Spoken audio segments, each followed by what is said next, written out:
A direction forward. A direction forward started earlier this year when I went through a terrible divorce with a narcissistic person and realized that I needed to go forward. And so, being that it's November and we're thinking about family and getting together for Thanksgiving, I thought it might be interesting to talk about um, gratitude and what it takes to practice gratitude, um, helping others, words, making a difference. And I truly believe that it has a ripple effect. When you're generous and you show kindness and gratitude, it really it gives you way more back to yourself and to others than you kind of realize. Um, when we are thankful for and appreciative of the things we have in life, we're more likely to give freely. And since the more we give, the happier and more grateful we feel, it's a mutually reinforcing cycle. Learn to identify the needs of others.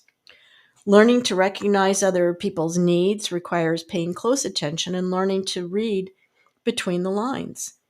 This is sometimes called empathetic listening. It happens when you are able to evolve from taking in another person's literal words to understanding what is being conveyed emotionally. It also involves not making assumptions about another person's needs based on your own preferences, but learning to recognize what they need independent of what you would want if you were in their situation. Generosity. Accept the generosity of others. Some people have an easier time giving than receiving. For example, some people may feel vulnerable, unworthy, or less independent when they accept generosity. But when you deny or brush off somebody's generosity towards you, it robs them of the joy of giving. Helping others can help you. You know, it's true. From a young age, we're told that it's better to give than to receive. Although you may think this is just a cliche, it turns out that there's a lot of truth behind this sentiment. Researchers studied how being generous affects your life, found people with high levels of generosity reap all kinds of benefits. And let's go over a couple of them. One is that they have a greater satisfaction with life. You know, everybody wants to be happy in life, and according to research, generosity appears to be a key ingredient. 74% of high generosity respondents reported satisfaction with their lives, compared to 60% of low generosity responders. The high generosity group was happier overall in every aspect of life, including friendships, family, romance, and finances. More friends. Generosity certainly helps you with your social life. Those who are highly generous reported having more friends who would be willing to do favors for them, such as visiting them at the hospital, helping them move, driving them to or from the airport. These are just simple things, but if you're generous, you get more friends. Also, stronger relationships with the people they know. Having a large social circle wasn't the only benefit of being generous. People high in generosity also tend to have deeper relationships with others, seeing as 66% of them felt close to the people they know. You also have a more positive outlook. Your outlook on life makes a huge difference in how happy you are. If you believe that what you're doing matters, you're probably going to enjoy your life much more. 81% of high, generous people believe life is meaningful, and that's 21% more than those who are not so generous. You also have a better physical and mental health. Given that more generous people are happier and more positive, you may have already guessed that their mental health is in better shape also. High generosity people were less likely to feel a range of negative emotions, including hopelessness, depression, apathy, and anxiety. Also, those in the high generosity group were more likely to eat a healthy diet and exercise regularly. Research proves being generous can have a dramatic impact on your quality of life. It can make you feel happier, healthier, and improve your relationships with others. Which goes on to using your words. Gratitude is key to any successful relationship or marriage. And when you show your partner you're thankful for them, they feel loved and appreciated. We all want to feel valued.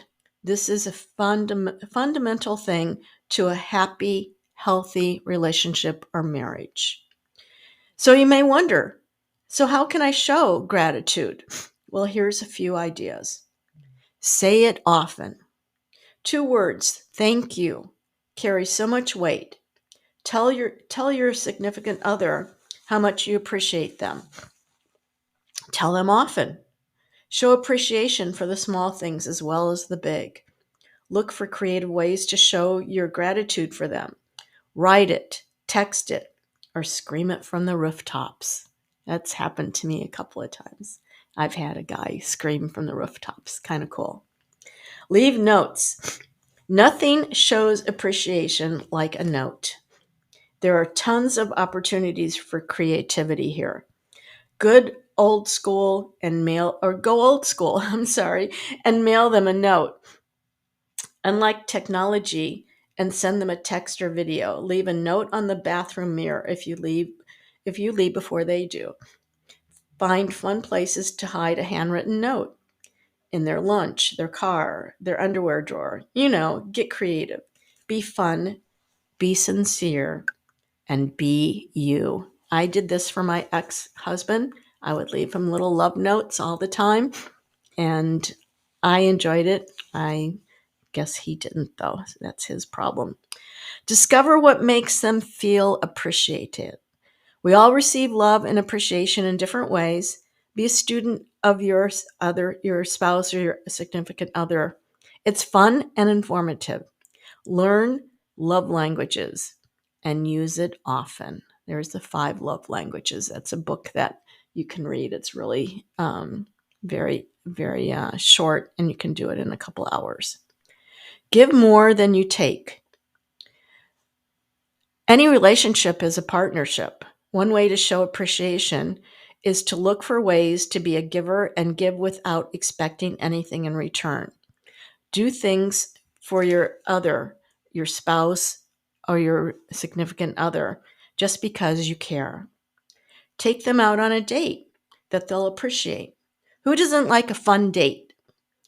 When you're thinking about how to show your spouse gratitude, get creative with date ideas. What are they interested in? What do they love to do? Ask yourself these questions and plan a fun date to show them how much you appreciate them. In other words, listen. Listen to what they enjoy. Listen to what they like to do. Don't do something because that's what you want to do. Do it because that's what they want to do. And then make sure you have time. To take care of any relationship, we have to take care of ourselves first. Show your significant other or spouse how much you appreciate them by making sure they take care of themselves. It's essential to ensure both of you to refill your tanks, your love tanks. So let's talk about reflecting and practicing gratitude. Sometimes it's easier to focus on what we don't have rather than what we do have. Tony Robbins goes into that about how the majority of people always focus on what they don't have or don't have any control over instead of what they do. And I think that's true. Unfortunately, we have um, just a profound reason for doing that. And I think changing your mindset really helps with your, looking at gratitude and looking at yourself. So one thing is, these are kind of everyday things that you can look at. Good health. Even if your health isn't great, it can be still worse. So try to work on things that are working and be thankful for that. Money in the bank. Having just a few dollars in the bank makes you richer than most people on earth. So it's always easy, to have money instead of not money. Good friends. Often it's the quality of friendships, not the quantity. And I've said that many times in my life, that I can count my true friends on one hand. Freedom of religion, being able to worship whoever and however you want.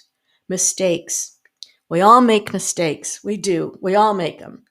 And we wouldn't learn much. So it's one of those things we should be thankful for. Fresh air. Being able to step outside to breathe fresh air is a good reminder how many little things we should be thankful for. Laughter. Laugh. Oh my goodness. I started laughing the other day. I was texting a friend of mine, and you know how the phone just kind of gets away from you and just does stuff and sends it. And it was just so funny. We were both laughing so hard. Safety and security. Being able to wake up without fear frees us to be really and love life and live life. Sunshine. Get out in the sun. It's okay. Wear sunscreen, but get out there, if it's not like 150 degrees. Time. Although we don't often think there's enough of it, time is something we shouldn't take for granted. Love. The world should be a different place if we lacked the ability to love. Pain. Without pain, it would be difficult to appreciate life's joys. Freedom of speech. So glad to be an American and being able to talk and, just being able to do this podcast. Many countries, I wouldn't be able to do that. Eyesight. Being able to see sunsets, beautiful sunsets where I'm living at, and always appreciative. Music. Lots of good music also where I'm at. Live music. And I enjoy going there and I enjoy listening to it.